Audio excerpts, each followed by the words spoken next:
경기도에 사는 63세 정한국 씨는 최근 중고나라에서 사기를 당했습니다. 낚시를 취미로 하던 정 씨는 가지고 싶었던 낚싯대가 있었는데 새 것은 너무 비싸 중고로 구매하기를 희망했습니다. 정 씨는 직접 만나 거래를 하고 싶었지만 원하던 낚싯대를 가지고 있던 사람은 지방에 살고 있어 하는 수 없이 택배로 물건을 받아야 했습니다. 정 씨는 의심이 들긴 했지만 설마 사기를 치겠냐는 생각으로 150만 원 상당을 송금했습니다. 정 씨는 물건이 제대로 올지 조마조마했습니다. 이후 정 씨의 집에 택배가 도착했습니다. 정 씨는 설레는 마음에 박스를 열었지만 그 안에 들어있던 것은 낚싯대가 아니라 돌멩이였습니다. 정 씨는 그제서야 자신이 사기를 당했음을 깨달았습니다. 당연히 정 씨는 물건 보낸 사람에게 연락을 했지만 더는 답장이 오지 않았습니다. 정 씨는 속상한 마음에 다음날 아침부터 거리에 나왔습니다. 정 씨는 산책을 하다 자꾸만 분한 마음이 들었습니다.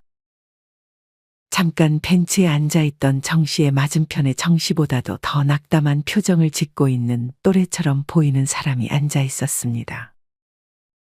그 남자는 곧 안 좋은 선택이라도 할 것처럼 고개를 푹 숙이며 한숨만 쉬고 있었습니다.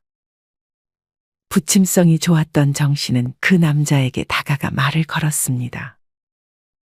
무슨 안 좋은 일이라도 있으세요? 정 씨의 말에 경계하던 남성은 어디 하소연할 데도 없었는지 정 씨에게 그간 있었던 일을 말해주기 시작했습니다. 신탁사기요? 그게 뭐예요? 저는 처음 들어보는데. 저도 이번에 당하면서 처음 알게 된 사기예요. 혹시라도 이사 가거나 집 거래할 일 있으면 조심하세요. 이 남자는 자기가 최근에 신탁 사기를 당했다며 원래 살던 집에서 쫓겨나게 생긴 데다 심지어 그간 살았던 기간 동안 월세 비용까지 내야 할 판이라며 세상을 원망했습니다. 이 남자는 집 주인과 전세 계약을 해서 문제없이 살고 있었습니다. 그러던 어느 날 이 남자는 중간에 이사를 가려고 했습니다. 이사를 가려면 다음 세입자를 구해야 했기에 인근 공인중개사를 찾아가 매물을 올려달라고 직원에게 부탁했습니다. 하지만 직원은 의아한 표정을 짓더니 이내 알 수 없는 말을 했다고 했습니다. 무슨 문제가 있나요? 이 남자는 공인중개사 직원에게 물었습니다. 이 건물은 지금 신탁이 걸려 있기 때문에 신탁회사랑 우선수익자 동의서가 필요한데 가지고 있으세요? 그게 없으면 매물을 올릴 수가 없어요. 직원의 말은 김 씨가 다 처음 들어보는 말이었습니다. 이 남자는 직원의 말을 듣고 다시금 계약서를 찬찬히 살폈습니다. 꼼꼼하게 확인해 보니 직원이 말한 단어들이 계약서 특약사항에 적혀 있었습니다. 정확하게 이해가 되지는 않았지만 어쨌든 동의서가 필요하다길래 이 남자는 곧장 자신의 계약을 중개한 다른 공인중개사에 가서 서류를 요구했습니다. 하지만 다른 공인중개사 직원은 이미 그 동의서를 받은 것이 아니었냐며 책임을 떠넘겼습니다. 공인중개사 직원은 자꾸만 동의서를 주겠다는 말만 하고 동의서를 주지 않았습니다. 그제서야 사기라는 걸 깨달았죠. 정 씨는 정확하게 이해하지 못했습니다. 그러자 이 남자는 신탁이라는 게 뭔지 설명해 주기 시작했습니다. 신탁이란 기존 집주인인 위탁자가 신탁회사의 임대주택에 대한 관리 처분을 맡긴다는 것입니다. 즉 집에 대한 소유권은 신탁회사가 가지게 되는 것입니다. 집주인은 이렇게 집에 대한 소유권을 넘기고 그것을 담보로 거액의 대출을 받을 수 있기 때문에 이렇게 신탁계약을 진행하는 것입니다.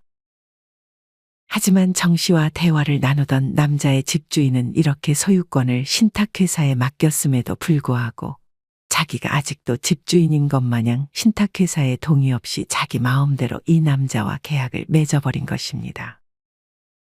사실상 원래 신탁회사가 그 집에 대한 소유권을 가지고 있기 때문에 신탁회사 입장에서는 김 씨가 불법 점유를 했다면서 지금까지 살았던 기간만큼의 월세를 달라고 했습니다. 이 남자는 전세 자금도 못 받고 심지어 1,000만 원 단위의 월세까지 갚아야 하는 상황에 놓였던 것이었습니다. 집주인은 뭐래요? 뭐라긴요. 자기는 돈 없다면서 돈 못 준다고 하죠. 이번에 보니까 다른 지역에서는 심지어 공인중개사까지 이 똑같은 사기를 당했다 그러더라고요.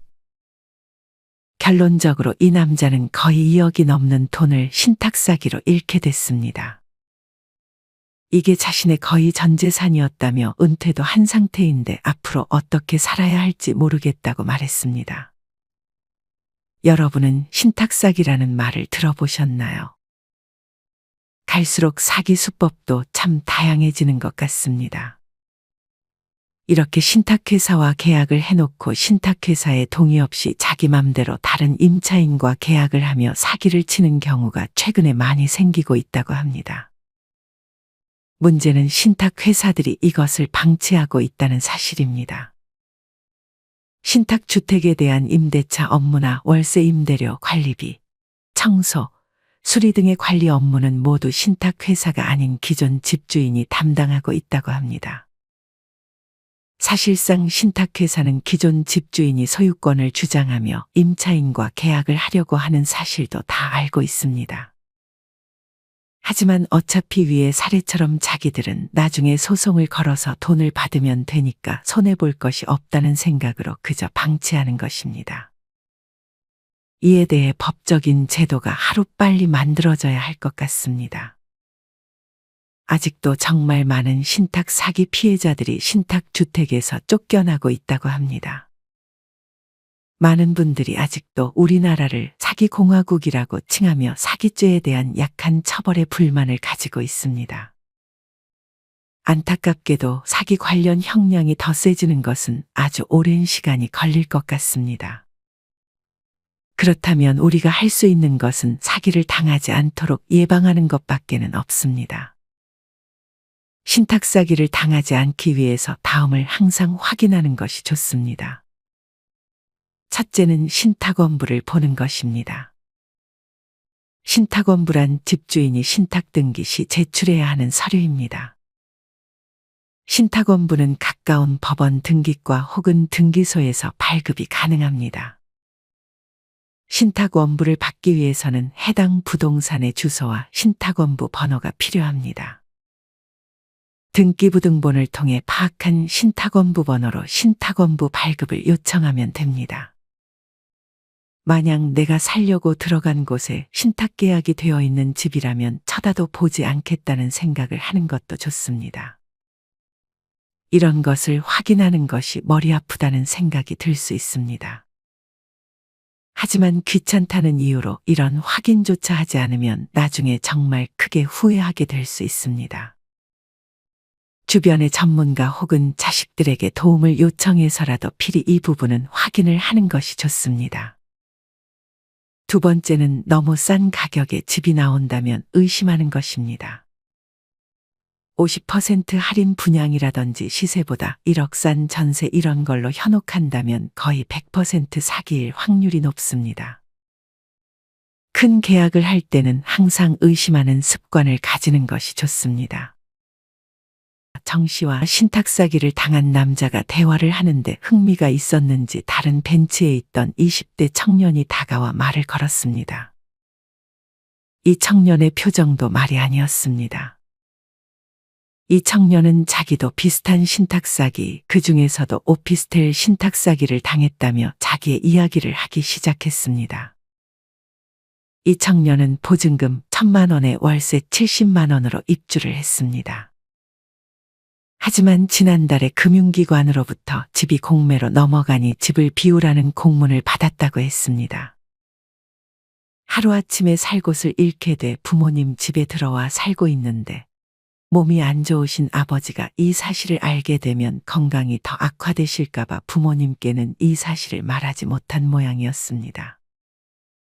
이 청년은 사기꾼들에게 저주를 퍼부었습니다. 정 씨는 안 그래도 돈을 몹기 힘들 텐데 사기까지 당한 이 청년이 참으로 안쓰러웠습니다. 목청 높여 얘기하던 청년의 목소리를 듣고 근처를 지나가던 중년 여성도 무리에 합류했습니다. 이 여성은 자기는 민간임대 아파트 사기를 당했다고 했습니다. 이 여성은 최대 10년을 거주할 수 있고 재산세나 취득세 등 세금을 낼 필요가 없으며 임대계약이 끝나면 거주자에게 분양 우선권을 비교적 싸게 매입할 수 있다는 말에 혹해 민간 임대 아파트를 들어갔습니다. 하지만 나중에 알고 보니 이 여성이 계약한 집은 아직 사업계획 승인도 나지 않은 상태였고 집주인은 이 상태에서 임차인을 모집하고 있었습니다. 유명 건설사가 떡하니 지원을 해준다고 하니 이 여성은 의심하지 않았습니다. 이 여성이 들어간 집의 소유자는 계약도 없이 그저 유명 건설사 브랜드로 임차인들을 현혹했던 것이었습니다. 게다가 아직 확정되지도 않은 개발 계획으로 임차인들을 유혹했습니다. 이 사기꾼들은 향후에 GTX-C 노선 정차가 검토되고 있는 전철역에서 가까운 데다가 미래의 분양 전환 시 상당한 시세 차익을 낼 수 있다는 문구로 가입자를 끌어모았습니다. 심지어 문구에 최대 3억 원 이상의 시세 차익이 예상된다고 떡하니 보여졌습니다. 하지만 이렇게 공짜로 돈을 벌 수 있는 곳은 정말 그 어디에도 존재하지 않습니다. 시청이나 구청에 사업계획이 승인됐는지 물어봤어야 했어요. 유명 건설사와 계약되었다면 공식 계약 여부를 확인했어야 했는데 나중에 알고 보니 실제로 계약을 하지 않았다 하더라고요. 이 여성의 사례처럼 사업계획 승인도 나지 않은 상태에서 임차인을 모집하면서 유명 건설사의 허위 광고를 내세우는 사기 유형은 가장 흔한 사기 유형입니다. 이런 사기를 당하지 않기 위해서는 광고로 내세운 건설사와 정식 계약 여부를 확인해 봐야 하고 토지 소유권 상태를 직접 확인해 봐야 합니다. 무엇보다 과도하게 시세 차익을 낼 수 있다고 대놓고 말하는 곳은 일단 거르고 보는 것이 좋습니다. 정 씨는 사람들의 얘기를 듣고 자기가 당한 중고나라 사기는 아무것도 아니구나 하는 것을 느꼈습니다. 정 씨는 같이 안타까워해 주다가 이내 점심을 먹으러 식당으로 향했습니다. 정 씨는 홀로 국밥을 한 그릇 주문하고 TV가 보이는 곳에 자리를 잡고 앉아 있었습니다. 식당의 TV에는 뉴스가 틀어져 있었습니다. 뉴스에서는 최근 노인들을 대상으로 하는 주식 리딩방 사기에 대한 얘기가 나오고 있었습니다. 정 씨가 몰입해서 뉴스를 보고 있었는데 갑자기 식당의 TV가 꺼졌습니다. 알고 보니 정 씨의 옆에서 밥을 먹던 남자가 뉴스가 보기 싫었는지 욕을 하며 TV를 꺼버린 것이었습니다. 혼잣말 하는 것을 들어보니 자기도 똑같은 주식 리딩방 사기를 당한 듯 싶었습니다. 정 씨는 조심스레 이 남자에게 말을 걸었습니다.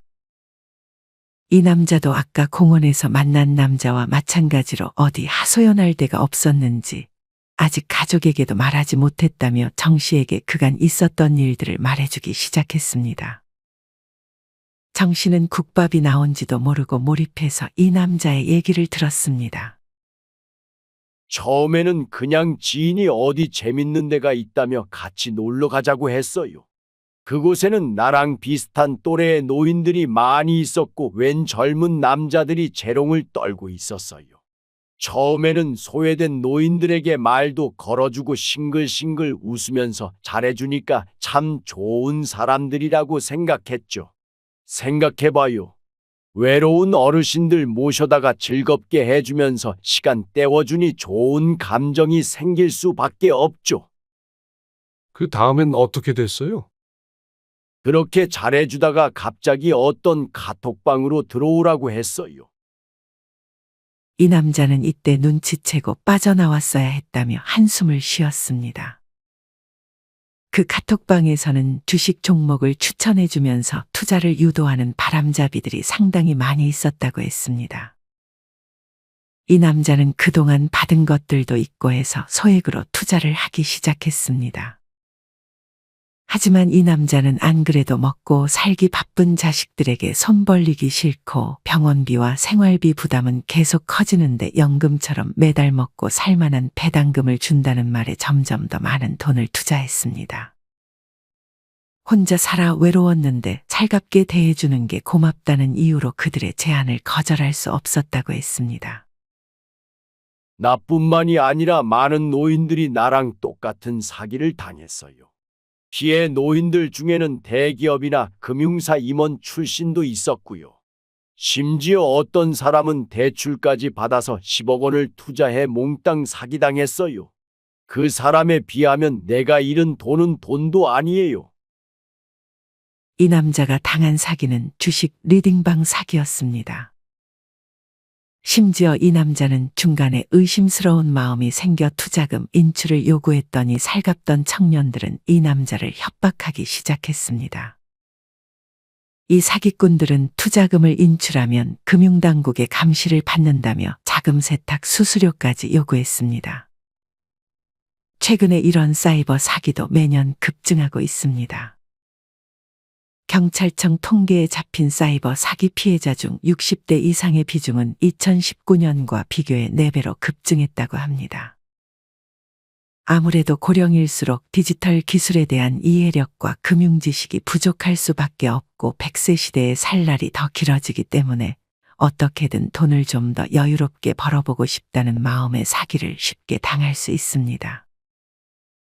게다가 고령일수록 퇴직금이나 재산 등의 목돈이 많으니 사기꾼들은 이런 고령의 노인들을 노릴 수밖에 없습니다.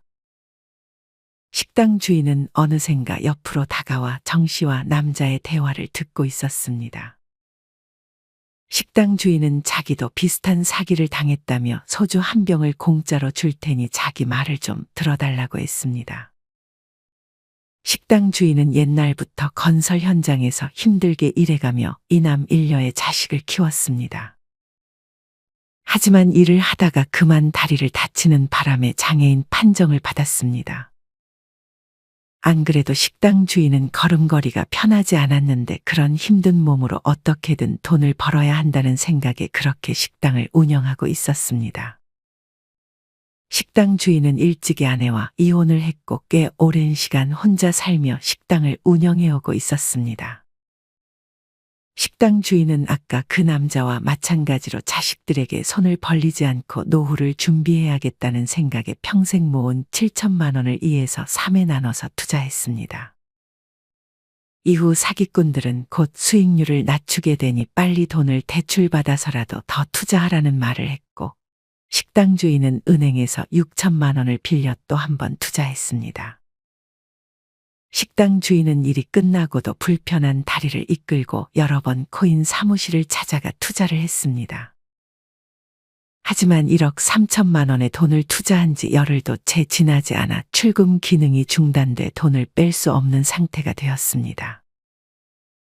식당 주인은 장사도 잘 되지 않아 휴대폰 요금조차 잘 내지 못하고 있다고 하소연했습니다. 식당 주인이 당한 사기는 코인 다단계 사기였습니다. 주식 리딩방이든 코인 다단계든 이런 사기들의 특징은 디지털 금융을 내세운다는 점입니다. 금융교육을 거의 받지 못하고 디지털 정보를 잘 모르는 노인들에게 신기술을 언급하며 접근하는 것입니다. 처음에는 노인들의 외로움을 이용해 살갑게 다가오고 자기들이 직접 핸드폰에 전용 앱을 깔아주며 투자를 유도하는 방식입니다. 이런 사기를 당하지 않으려면 일단 살갑게 다가오는 사람들은 우선은 경계하는 것이 좋습니다. 그리고 만약 디지털이다, 금융이다, 신기술이다 하면서 소액이라도 돈을 투자하라는 말을 하는 순간 가차없이 그 사람과는 연을 끊어야 합니다. 자기들의 목적만 얻으면 금방 모른 척할 사람들입니다. 어쨌든 사기를 당하지 않는 가장 확실한 방법은 내 돈을 아무것도 모르는 곳에 투자를 하지 않는 것입니다. 월에 얼마를 받을 수 있다는 꼬드김에 절대 넘어가서는 안 됩니다. 아예 모르는 사람뿐 아니라 친분이 있는 사람도 경계해야 합니다.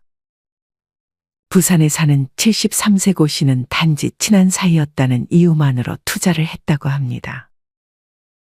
20여 년간 마사지사 일을 하며 번 돈의 대출까지 합친 4억 원을 고씨는 최근에 모두 잃었습니다. 친해지면 거절하기가 사실 좀 힘들지만 친할수록 더더욱 거절을 잘하는 연습을 해야 합니다. 고 씨의 친한 동생은 고 씨의 딸이 서울에서 운영하는 음식점까지 한 달에 한 번씩 찾아가 회식을 열었다고 합니다. 고 씨는 이렇게 받은 것이 있으니 친한 동생의 투자 권유에 넘어가 버릴 수밖에 없었던 것이었습니다. 이는 사기꾼들이 쓰는 흔한 수법 중 하나입니다.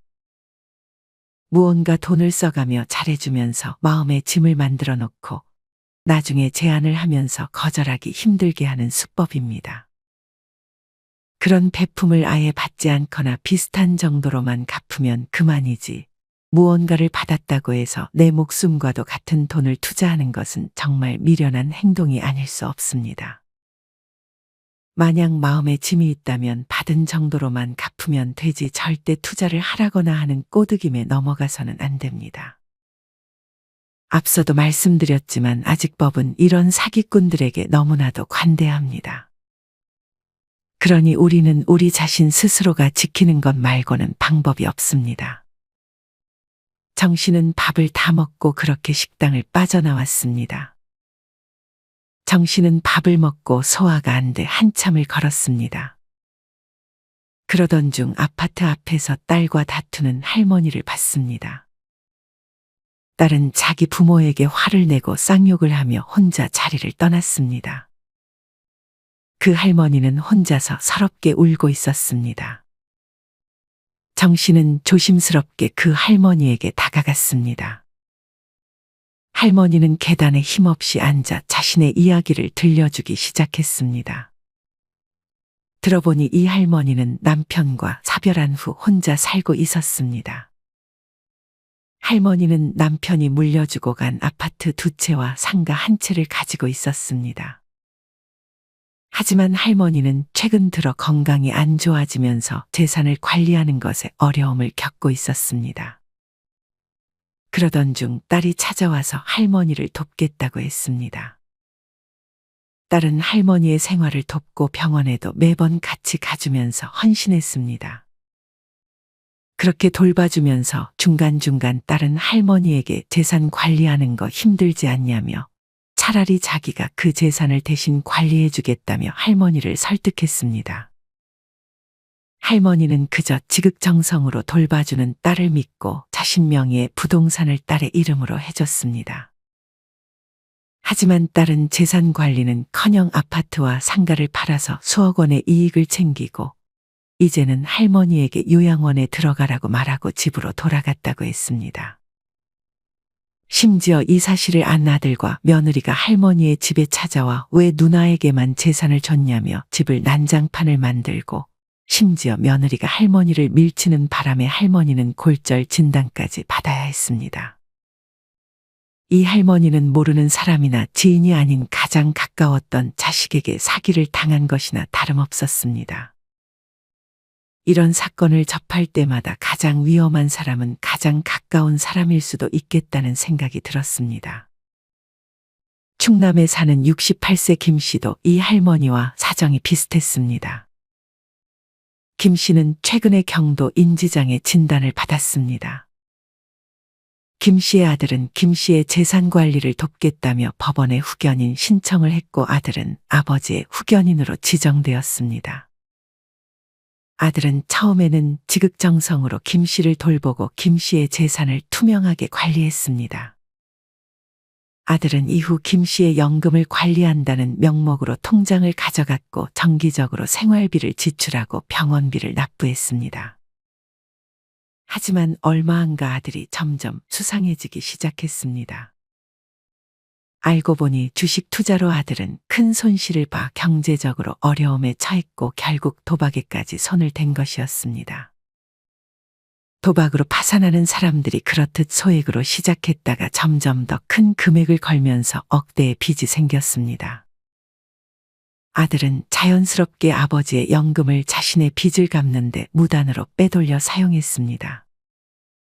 도박과 마찬가지로 아버지의 돈을 조금만 빼서 갚겠다고 생각했지만 나중에는 점점 더 큰 돈을 빼돌려 자신의 빚을 갚는 데 사용했습니다. 결국 아들의 이런 행동은 아버지의 건강검진을 위해 병원을 찾았던 다른 형제에 의해서 발각됐습니다. 정 씨와 얘기를 하고 있었던 할머니는 자식이라 고소를 하지도 못하겠다며 그냥 차라리 요양원에 들어가 자식들과 인연을 끊고 살고 싶다고 말했습니다. 정 씨는 그 어떤 위로의 말을 건네기도 힘들었습니다. 할머니는 자기뿐 아니라 자기 동생도 지금 어려운 상황이라며 동생의 사연에 대해 말해주기 시작했습니다. 할머니의 동생은 중증 장애인이었고 간병인을 두고 있었습니다. 하지만 이 간병인은 자신이 간호하던 할머니의 동생 집에서 오픈 뱅킹 서비스를 이용해 계좌에 있던 9천만 원을 자신의 계좌로 무단 이체했습니다. 할머니의 동생은 이 간병인의 형편을 고려해 가불까지 해주면서 잘해줬는데 돌아온 건 이런 배신이었습니다. 이 간병인은 또 그 돈으로 도박을 해 할머니의 동생은 돈을 돌려받지 못할 위기에 처했다고 했습니다. 말년에 팔자가 꼬였다며 할머니는 눈물을 글썽거렸습니다. 나라도 잘 살면 내가 도와주면 되지만 이젠 그러지도 못하니. 할머니와 할머니의 동생의 사연을 들으며 정 씨는 가장 무서운 건 사람이라는 생각이 들었습니다. 여러분은 오늘의 사연들을 들으며 어떤 생각이 드셨나요? 그저 나와는 거리가 있는 일들로만 느껴지나요? 이런 사기를 당하는 노인들이 생각보다 우리 주변에 정말 많습니다. 다들 이런 사기를 당했다는 사실을 말하면 자기를 바보라고 여길까봐 혼자 끙끙 앓고 숨기고 있는 분들도 많습니다. 대검찰청에 따르면 21세기 노인 대상 재산 범죄는 2017년 5만 7,661건에서 2021년 7만 9,189건으로 5년 새 약 37.5%가 늘었다고 합니다. 지난 4월에는 제주에 사는 78세 강 씨가 요양보호사를 자처하던 60대 남성에게 속아 약 3천만 원을 뺏겼고, 경기도에 사는 한 씨는 지인을 통해 소개받은 다른 지인으로부터 코인에 투자하면 큰 수익을 낼 수 있다는 말에 2천만 원의 사기를 당했습니다. 정순들 이화여대 사회복지학과 교수님은 가까운 사람에게 범죄를 당하고도 소가리에 그치는 노인들이 적지 않다고 말했습니다. 이를 해석하면 아마 통계 자료보다 훨씬 많은 노인분들이 사기를 당했을 것입니다. 이런 사기를 당하지 않으려면 우리가 더 똑똑해지는 방법밖에 없습니다. 요새 사람들이, 노인들이 어떤 사기를 당하는지 잘 파악하는 것이 중요하고 무엇보다 욕심을 버리는 것이 가장 중요합니다. 사기는 보통 상대방이 나보다 더 많은 정보를 알고 있을 때 당하기 쉽습니다. 내가 이런 사기에 대해서 미리 관심을 갖고 대비를 해야 사기를 당하지 않을 수 있습니다. 사기만 당하지 않아도 비참한 노후를 피할 수 있습니다. 우리 모든 구독자분들이 남은 여생 동안 절대 사기를 당하지 않기를 간절히 바랍니다. 이상으로 오늘의 영상을 마치겠습니다. 다음에 더 좋은 내용으로 찾아뵙겠습니다. 감사합니다.